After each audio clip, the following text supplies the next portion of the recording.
Good morning बच्चों। आप सभी का स्वागत है सेंगर कैरियर इंस्टीट्यूट में। जैसा कि आपको पता है कि मैंने पहला अपना वीडियो डाला हुआ था क्लास 12th के लिए, डाला था इंट्रोडक्शन ऑफ पार्टनरशिप।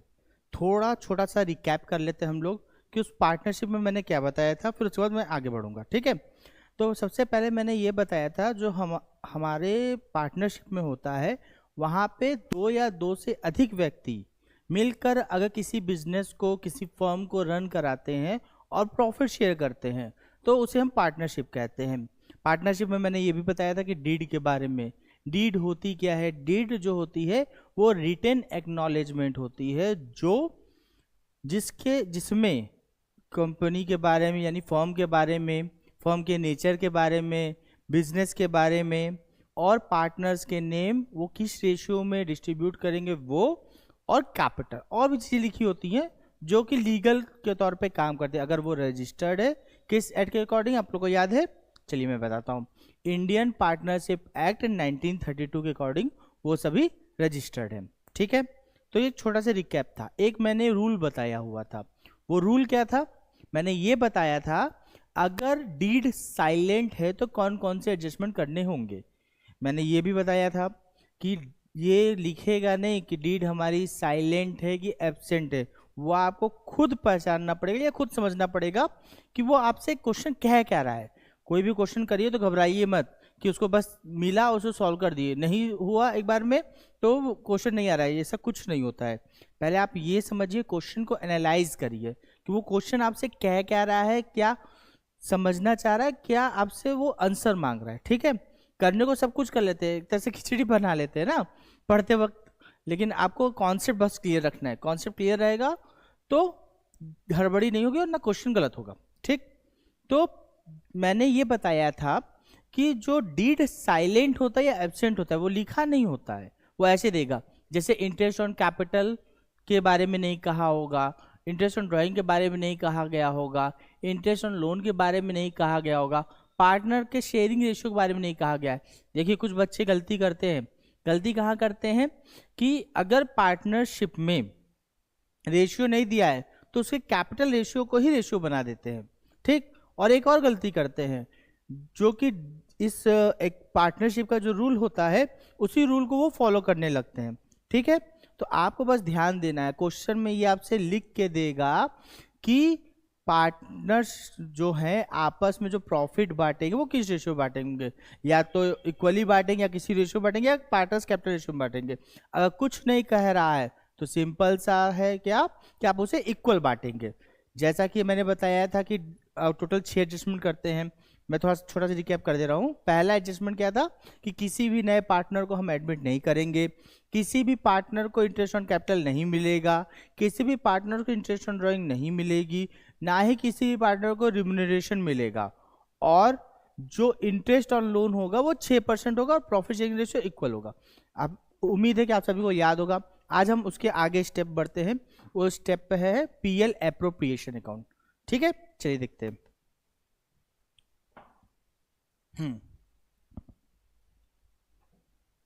आप सभी क्लास 11th में पढ़े होंगे। क्या पढ़े होंगे? पीएल अकाउंट के बारे में। पीएल अकाउंट के बारे में पढ़े होंगे, पढ़े हैं कि नहीं? सबसे पहले तो आप क्लास 11th में जब फाइनेंशियल अकाउंटिंग पढ़ रहे होंगे तो सबसे पहले बिजनेसमैन क्या निकालता है? ग्रॉस प्रॉफिट निकालता है। ग्रॉस प्रॉफिट निकालने के लिए ट्रेडिंग अकाउंट बनाया जाता है। Gross profit gross loss find करने के लिए ट्रेडिंग अकाउंट बनाया जाता है। ये क्यों बनाया जाता है? क्योंकि हमें ग्रॉस प्रॉफिट या ग्रॉस लॉस मिले, उसके अंदर ट्रीटमेंट किस चीज़ का होता है? सेल्स, परचेज और डायरेक्ट एक्सपेंसेस इनकम का होता है। फिर उसके ट्रेडिंग यानी जब ग्रॉस प्रॉफिट मिलता है तो उसके बाद हम लोग बनाते हैं नेट प्रॉफिट। नेट प्रॉफिट में मैक्सिमम चीज़ें क्या होती है, उसमें इनडायरेक्ट एक्सपेंसेस या इनडायरेक्ट इनकम का ट्रीटमेंट कर देते हैं। उसके थ्रू में क्या फाइंड होता है? नेट प्रॉफिट या नेट लॉस मिलता है। अब हम बात करते हैं पीएल एप्रोप्रिएशन अकाउंट, यानी उसके जस्ट एक और स्टेप आगे। पीएल एप्रोप्रिएशन अकाउंट होता क्या है? ठीक है, चलिए देखिए। PL appropriation account. देखिए जैसा कि आप लोगों को पता होगा, जो पीएल अकाउंट होता है बेसिकली डायरेक्ट और इनडायरेक्ट एक्सपेंसेस और इनकम को ट्रीटमेंट करने के लिए बना होता है और उससे नेट प्रॉफिट या नेट लॉस फाइंड होता है। पीएल एप्रोप्रिएशन अकाउंट जस्ट उस नेट प्रॉफिट के यानी पीएल अकाउंट बनाने के बाद बनता है। इसके अंतर्गत हम क्या क्या चीजें रखते हैं उसको ध्यान से देखिएगा। PL appropriation account just treat होता है नॉमिनल अकाउंट, यानी ये अकाउंट किसके अंडर आता है, नॉमिनल अकाउंट के अंतर्गत आता है। इसमें जो एडजस्टमेंट किया जाता है वो मैनेजमेंट रिलेटेड कॉस्ट का ट्रीटमेंट हम पीएल एप्रोप्रिएशन में करते हैं। आपने नेट प्रॉफिट से प्रॉफिट निकाल लिया, अब नेट प्रॉफिट जो प्रॉफिट आया है वो डिविजिबल प्रॉफिट हो गया। अब आपको डिस्ट्रीब्यूटेबल प्रॉफिट निकालना होगा, जिसमें क्या करेंगे, प्रॉफिट में से मैनेजमेंट कॉस्ट को माइनस करेंगे और मैनेजमेंट इनकम जो आपको इनकम हो रही है यानी कंपनी को इनकम हो रही है मैनेजमेंट से, उसे प्लस करेंगे। उसके बाद जो हमारा प्रॉफिट बच आएगा उसे हम कहेंगे डिविजिबल प्रॉफिट या डिस्ट्रीब्यूटेबल प्रॉफिट। ठीक है, क्लियर आप लोग को? तो ध्यान से देखिए और समझिए, ये बहुत इंपॉर्टेंट है। ठीक, ये लॉन्ग क्वेश्चन में 6 नंबर मिलेगा आप लोगों को। इसके 2 साइड होते हैं।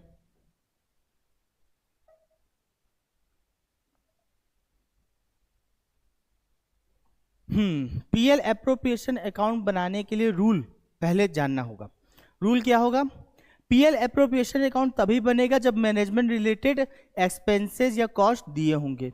दूसरा, अगर फर्म को लॉस है यानी कि नेट प्रॉफिट की जगह नेट लॉस हो रहा है तो उस कंडीशन में पीएल एप्रोप्रिएशन अकाउंट नहीं बनेगा। क्लियर है आप लोगों को? फिर से मैं बोल रहा हूं, उस रूल को आप नोट डाउन कर लीजिएगा। Rule number 1, PL appropriation account बनाने के लिए अगर मैनेजमेंट कॉस्ट रिलेटेड एक्सपेंसेस नहीं दिए होंगे तो पीएल एप्रोप्रिएशन अकाउंट नहीं बनेगा। दूसरा नियम, अगर फर्म आपकी नेट पीएल अकाउंट में नेट प्रॉफिट जनरेट कर रही है या नेट लॉस, अगर नेट लॉस जनरेट कर रही है तो भी पीएल एप्रोप्रिएशन अकाउंट नहीं बनेगा। इसका ट्रीटमेंट डायरेक्ट आपके किस में हो जाएगा, पीएल अकाउंट में हो जाएगा। ठीक है, आपको समझ में आया? चलिए इधर देखते हैं हम लोग। हाँ, बाई, ध्यान से देखिएगा, बाई बैलेंस बीडी।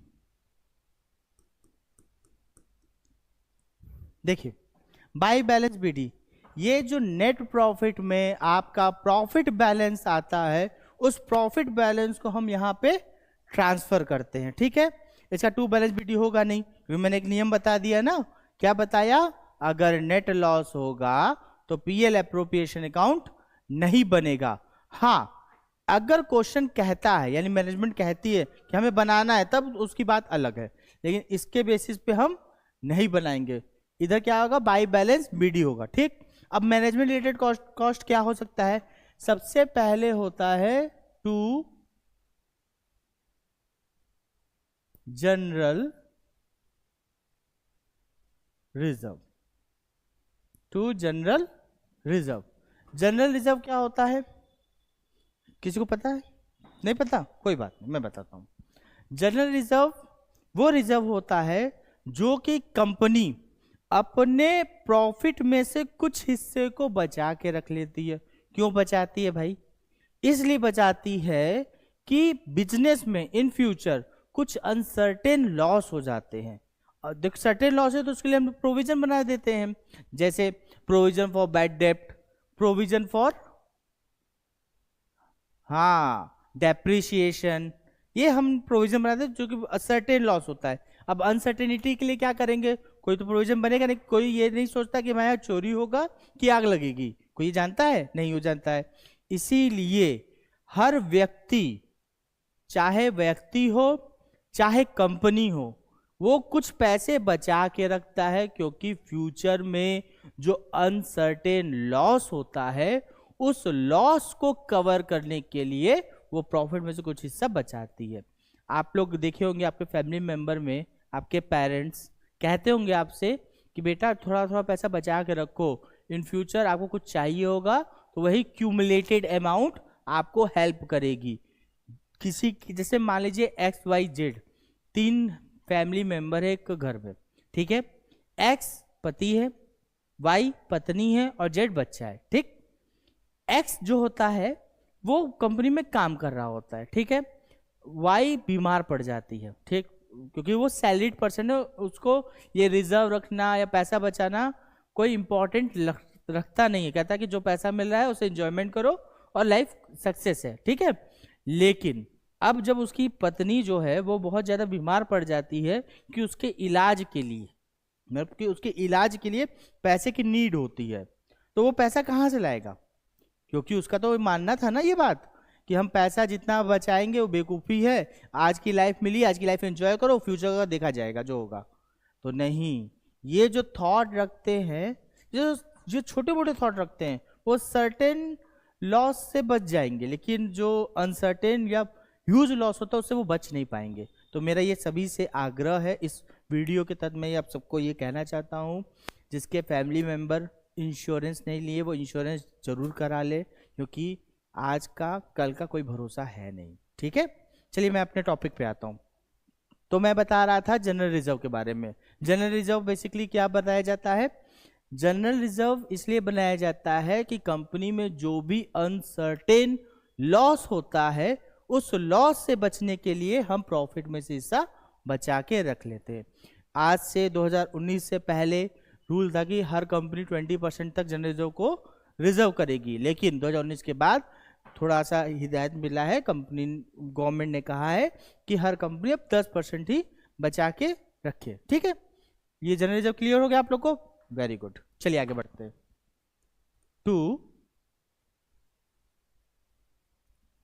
1 मिनट। 2 दूसरा क्या हो सकता है? दूसरा क्या हो सकता है? 2 इंटरेस्ट ऑन कैपिटल। दूसरा होता है interest on capital. Interest on capital क्या होता है? कैपिटल तो मैंने कितनी बार अपने हर वीडियो में कैपिटल के बारे में बहुत कुछ बताया है। तो इंटरेस्ट ऑन कैपिटल की बात करें, इंटरेस्ट ऑन कैपिटल क्या होता है? किसी को पता है? बिल्कुल, जब according to the business entity concept the owner and the firm are separated, ठीक है। सेपरेटेड है तो वो पैसा जो भी लगा रहा है ओनर, वो फर्म के लिए क्या हो गया? लायबिलिटी हो गया, है ना। लायबिलिटी हो गया तो जब वो पैसा फर्म को देगा तो उतना ही पैसा मिलेगा, तो वो पैसा लगाएगा। अगर आप भी को बताइए कहीं पैसा आप दे रहे हैं, सेम पैसा मिले तो कोई इन्वेस्ट करना चाहेगा? नहीं करना चाहेगा। तो कंपनी क्या करती है, उस ओनर को उसके इन्वेस्टेड अमाउंट में कुछ अमाउंट बढ़ा के दे देती है, जिसे हम क्या कहेंगे? Interest on capital. मेरे वर्ड से क्लियर हो गया कि ये ओनर को एडिशनल पैसा मिल रहा है तो ये फर्म के लिए क्या है? एक्सपेंसेस है। इसीलिए टू इंटरेस्ट ऑन कैपिटल हम लोग शो करते हैं पीएल एप्रोप्रिएशन अकाउंट के डेबिट साइड। ये हमारे प्रॉफिट को क्या करेगा? डेबिट साइड कम करेगा, और क्रेडिट साइड क्या करेगा? प्रॉफिट को इंक्रीज करेगा। ये ध्यान दीजिएगा। आप कोई ट्रीटमेंट कर रहे हैं, कई लोग कंफ्यूज होते हैं कि ये वाला अकाउंट किधर जाएगा, ये वाला अकाउंट किधर जाएगा। सिंपल सी और एकदम सीधी भाषा है। जो ट्रीटमेंट या जो ट्रांजैक्शन हमारे प्रॉफिट को ग्रोथ देगा, हमारे मतलब पार्टनर के प्रॉफिट को नहीं, हमारे मतलब कंपनी को जो ग्रोथ देगा, वो क्रेडिट साइड जाएगा, इधर जाएगा यानी बाई करके जाएगा, और जो ग्रोथ नहीं देगा वो प्रॉफिट को कम करेगा, वो डेबिट साइड जाएगा, यानी to interest on capital. Clear है? आगे बढ़ते हैं हम लोग। 2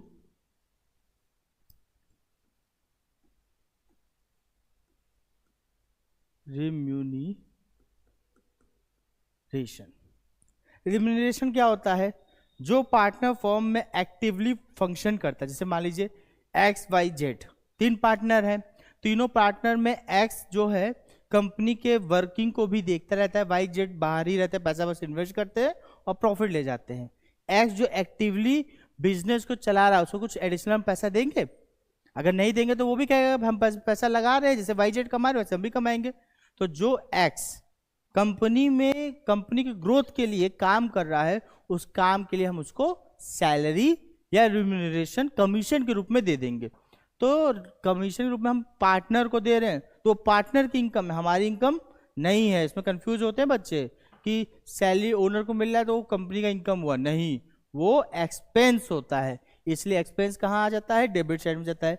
इसलिए टू रिम्यूनरेशन हमने डेबिट साइड में शो कर दिया है। क्लियर है आप लोग को?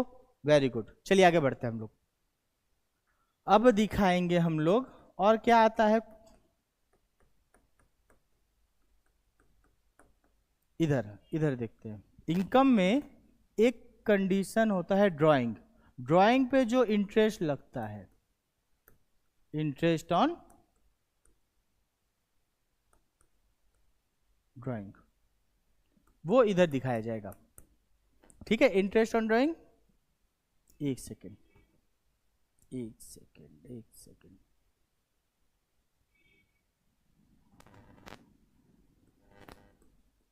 इंटरेस्ट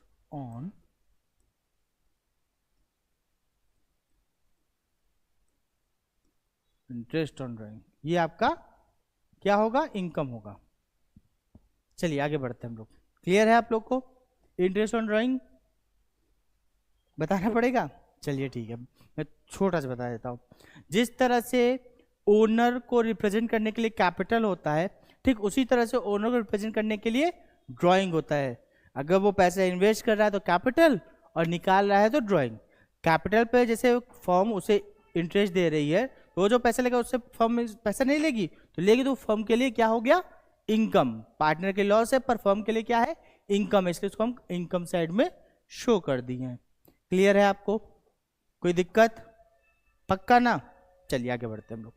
अब इसको दिखाने के बाद जो बैलेंसिंग फिगर आएगा, अगर आपका क्रेडिट साइड ज्यादा है, डेबिट साइड कम है, तो प्रॉफिट होगा। अगर डेबिट साइड ज्यादा है, क्रेडिट साइड कम है, तो लॉस होगा। और ये प्रॉफिट और लॉस कहां ट्रांसफर होगा, partners capital oblique current account में। मैं फ्यूचर में बताऊंगा मैं ऑब्लिक कैपिटल करेंट क्यों बोल रहा हूं। ठीक है, to profit transfer to capital current account. हम जैसे एग्जांपल ले लेते हैं एक्स वाई जेड, तो रख लेते हैं एक्स वाई जेड को, यहां शो कर दिए, यहां बैलेंस किए, यहां पे अमाउंट शो कर दिए। अब ये बराबर हो जाएगा।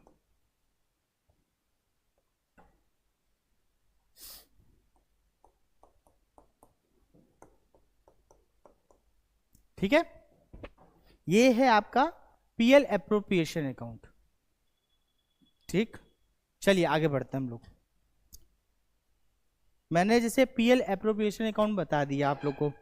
अब हम आपको आगे बढ़ते हैं, बताते हैं calculation of interest of capital की। यानी अब हम कैलकुलेट करेंगे इंटरेस्ट ऑन कैपिटल की। अगला टॉपिक यही है ना, आई थिंक यही है। हाँ, अगला टॉपिक है आपका calculation of interest on capital की। आप इंटरेस्ट ऑन कैपिटल को कैसे कैलकुलेट करेंगे, बहुत सिंपल है ना, कि जितना वो निकाला, यानी जितना वो इन्वेस्ट किया उस पर हम इंटू कर दिए तो आ जाएगा आंसर, है कि नहीं। चलिए मैं फॉर्मूला बताता हूं आप सभी को।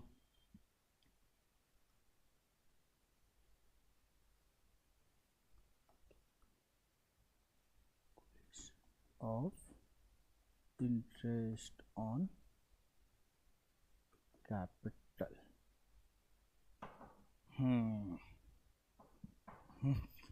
चलिए, इंटरेस्ट ऑन कैपिटल कैसे हम कैलकुलेट करेंगे, उसके लिए फॉर्मूला है। हम सिंपल से इसको दो पार्ट में कैलकुलेट कर लेते हैं। दो तरीके से हम कैलकुलेट करेंगे, एक सिंपल तरीके से,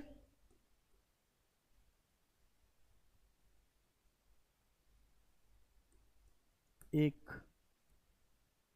सिंपल और एक प्रोडक्ट।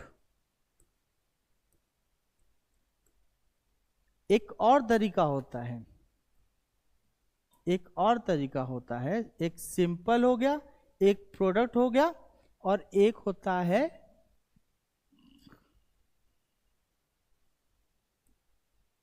कंसोलिडेटेड।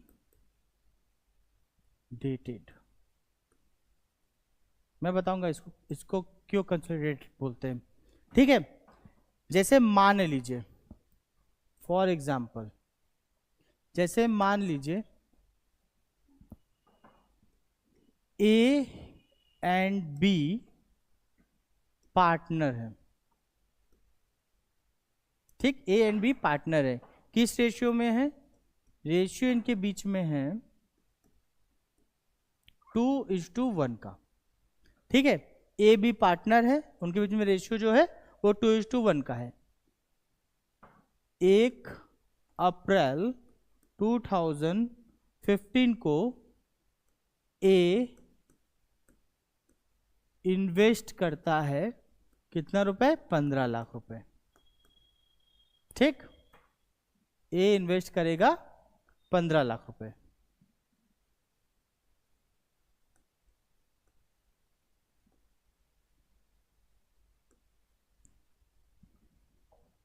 एक सेकेंड,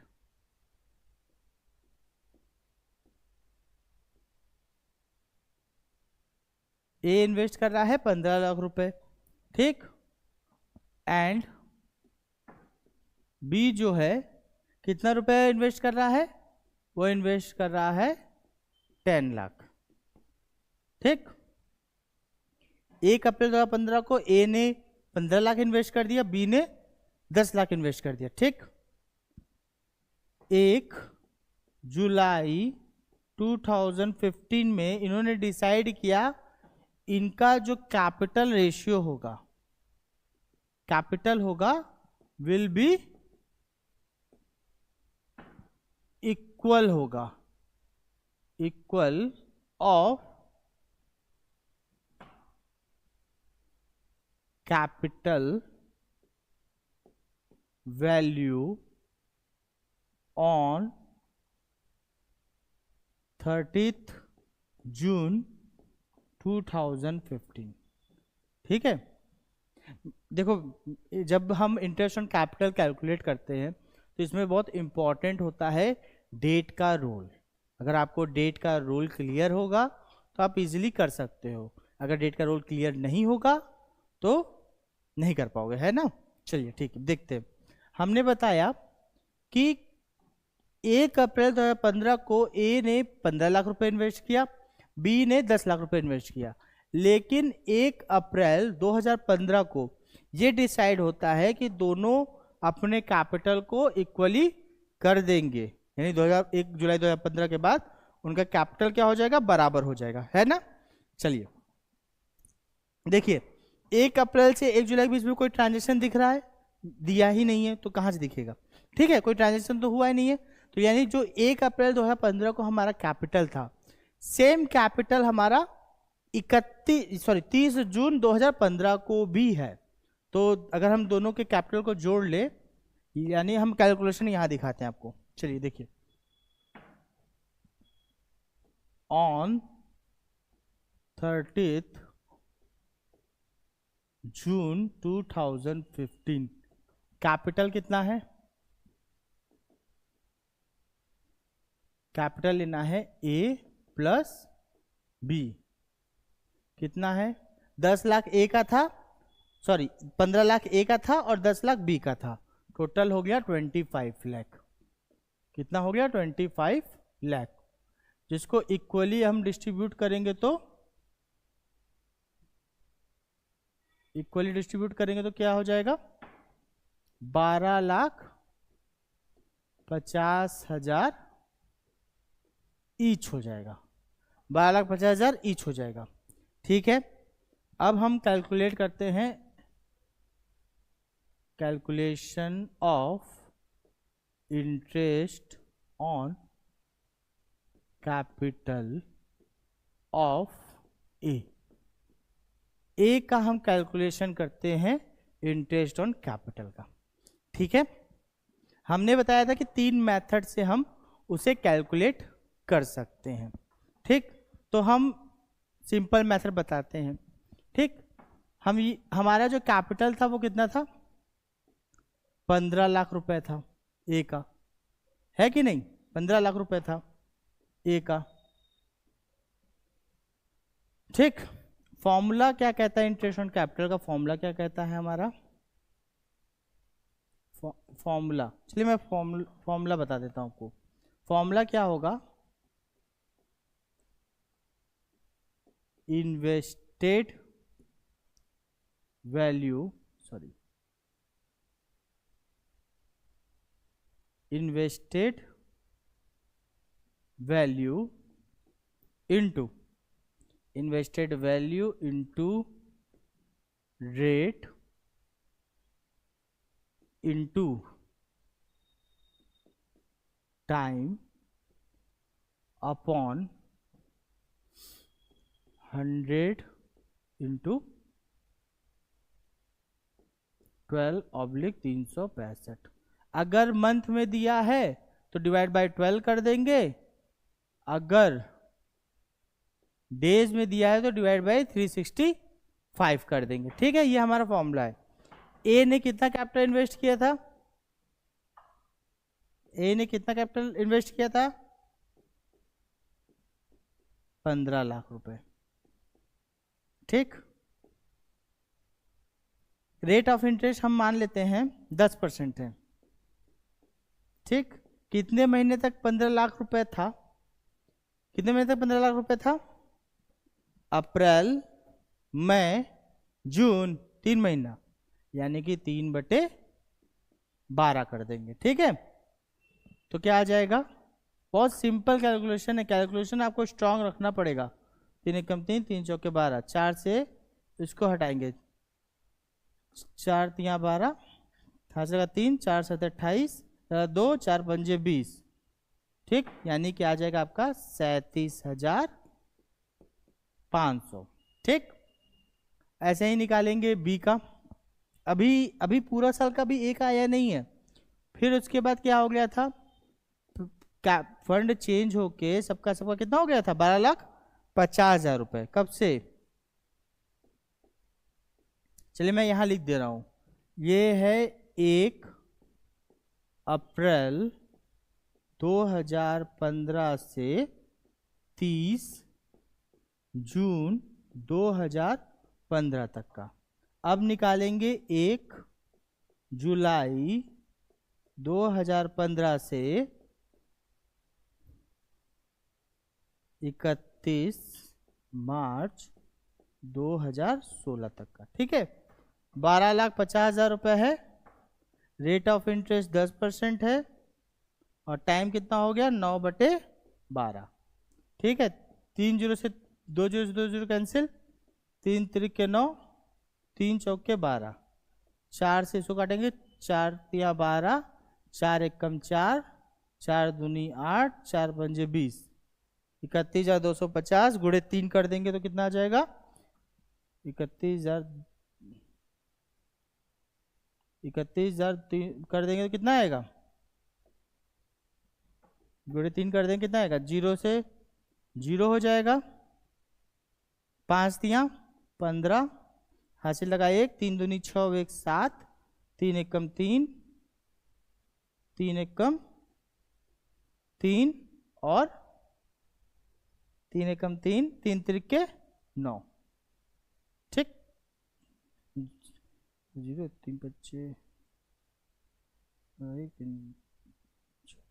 ठीक है, 93,750 हो जाएगा।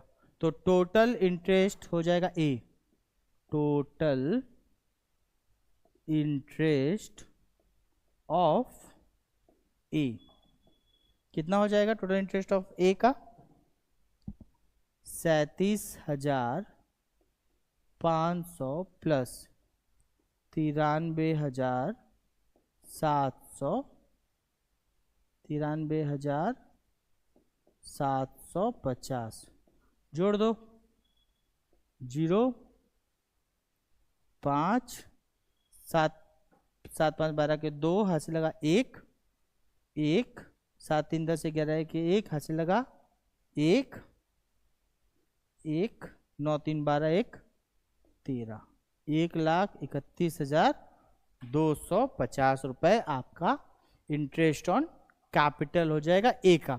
ठीक उसी तरह से बी का भी निकालेंगे तो आ जाएगा। लेकिन हम आपको एक छोटा सा ट्रिक देना चाहते हैं जो कि जल्दी कैलकुलेट हो जाए, उसे हम कहेंगे प्रोडक्ट मेथड। वो इंटरनेशनल कैपिटल में कहीं बताया नहीं गया, ये मैं बता रहा हूँ, बहुत इजी तरीका है। उसे कैसे निकालें, इतना टाइम जो लंबा लिए हैं उतना टाइम लेगा नहीं, वो जल्दी हो जाएगा। देखिए कैसे, प्रोडक्ट मेथड में, प्रोडक्ट मेथड में क्या करना होगा, उसके लिए फॉर्मूला है। फॉर्मूला क्या है? फॉर्मूला है